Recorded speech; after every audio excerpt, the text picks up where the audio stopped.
I have a sweet coffee to keep me going for you. This is, if you've watched the first video on visibility and branding and creating your image for music, this is video number 2 on contacting venues, bars, cafes, events, different people in the industry that you might want to play a show, do your own show, do a show paid by the venue. There's a lot of different options and a lot of different approaches.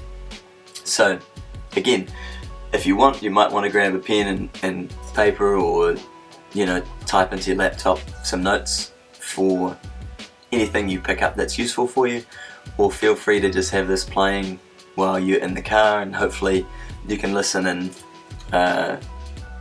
get some value out of me sharing some approaches that I've used, and friends as well. So I'm going to assume you've got either a Facebook page or a YouTube channel, or you've built your own website, and that's fantastic. You've got something on there that people can hear you and see you. So contacting. I remember doing my very first tour that I organised in 2013, and I'd played shows and I'd been a professional musician performing full time for 3.5 years at that point, but I'd never gone out and booked a full tour. And so my first approach was purely to look up other people's tours, and this is something I recommend that you do. Look up people that are similar to you or similar style in what you perform and play. And or if you're an artist, look up cafes that already have art for sale on the walls, that sort of thing. Or look up places that friends have had exhibitions. It gives you a start where the venue is already used to having musicians, having artists, that sort of thing. So at least there's some sort of connection already. You can say, hey, look, I've seen that you've had an exhibition of so-and-so, you had this artist play music, and at least there's a conversation, there's a starting point before approaching somewhere that has never had music, has never had art, which again is something I recommend doing. So, different approaches on contacting. One, obviously, I think I mentioned already, is send an email saying, hey, look, if you can find a common point, some sort of connection when you send an email, so just what we were talking about, saying, hey, my name's David Shannon, I'm a musician, I saw you had Paul Urbana-Jones and Bryce Wasney playing at your venue 2 months ago. I'm doing a tour, I'm coming through, here's the dates, and I would link to things that are relevant for what you're promoting. So for me, that would be, here's my latest album that I released, here's a video of myself performing one of the live shows similar to what I would be doing, selling tickets at your venue performing, and I would link those things in the email. So that would be, what did I say? That would be a YouTube video. It would be probably either a link for me to iTunes, or I have a link that I can have that venue download my album for free so they can listen to it and get a flavour. I would also link to my website, or again, if you're just starting out and you don't have a website, I would use a Facebook page or a YouTube channel where you can brand that page. I feel like a Facebook page is probably better if you only did one, simply because you can have a contact button on there that will then send you a message directly. YouTube, it becomes comments, people can message you, but it's not as straightforward for replies. And obviously on Facebook, your Facebook page or your YouTube page, you could have please contact me for bookings at this email address. So email is one option. For local venues, I much prefer to go and say hi in person. Have a coffee, have a beer, catch up and chat. Now, this is for two reasons for me. One, I like being face to face. I'm comfortable chatting with someone, I'm comfortable chatting and negotiating and discussing different things if they come up. If you're not, if you feel awkward meeting someone face to face, again, I'd suggest email. I'd suggest sending links, sending videos, that sort of thing. It'll give you some time to react and have a think about any suggestions or responses that come up.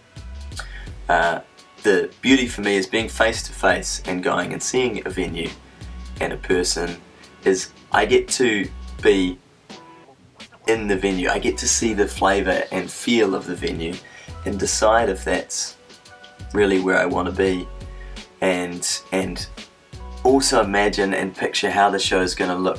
How are we going to need to bring in staging, different things for the venue to create the feel and the night I want to create there. So that's another option. We've talked about going into the venue, we've talked about email. The other thing is old school, go and pick up the phone again. And this is a great way if there's venues, again from home, similar to the email option, but what can be good is you can pick up the phone. You don't necessarily need to talk to the owner or venue manager, but you're able to just chat from home with various different places around the country, around the world, of planning. Ask them what sort of acts they have. Is it, get a feel for it. You can often look up on their website first and say, hey look, okay, I've looked at the past acts, or I've looked at the acts coming up. That seems to be in line with what I do. So, the venue would be a good fit. If you're, for example, like me, I'm an acoustic guitarist most of the time, and maybe I'm doing a tour with a band, maybe I'm doing a tour as a solo, but if I looked up a venue that was recommended to me and I saw that their previous acts and upcoming shows and acts were all full-on rock gigs or metal gigs, it's probably not somewhere I'm going to follow up and play, simply because that doesn't sort of connect it as a flavour.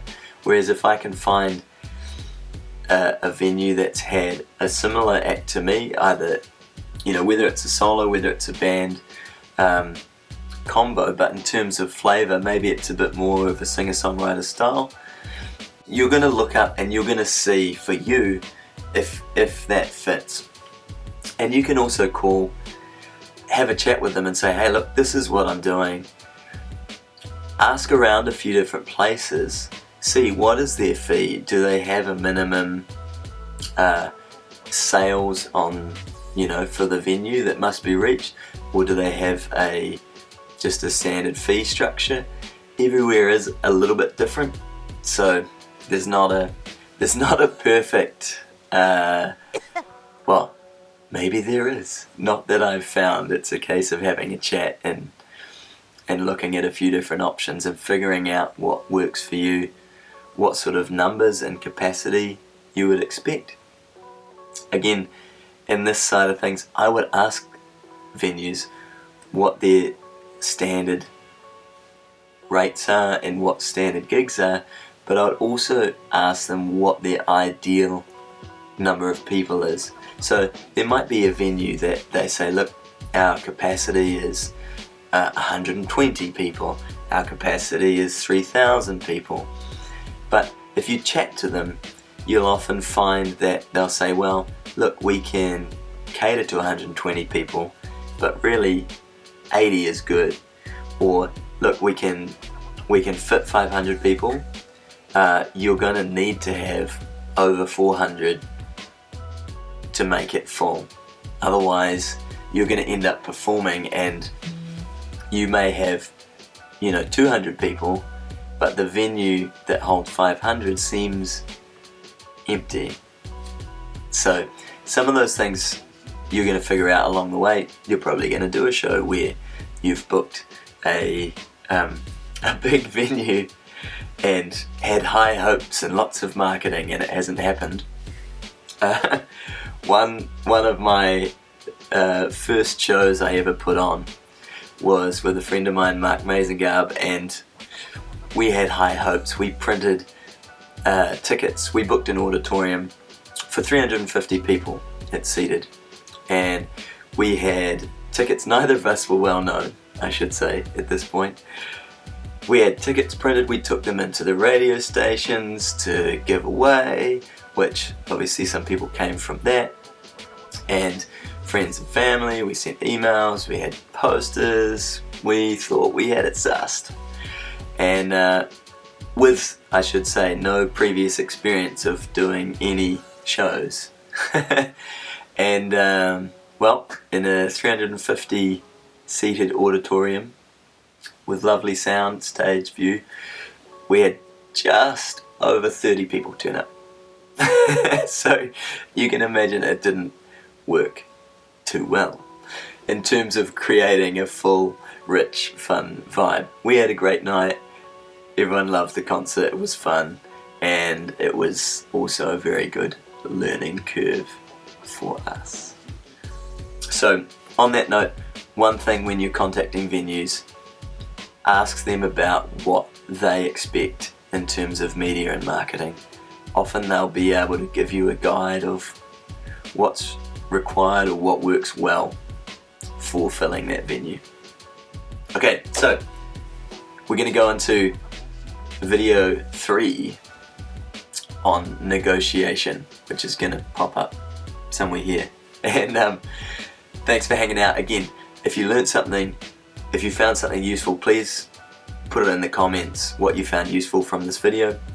And if there's something you feel I missed out or you'd like to know, please also fire that in the comments, and I'll see if I can address that and add that in for you. Otherwise, we'll talk about the fun negotiation process. See you soon.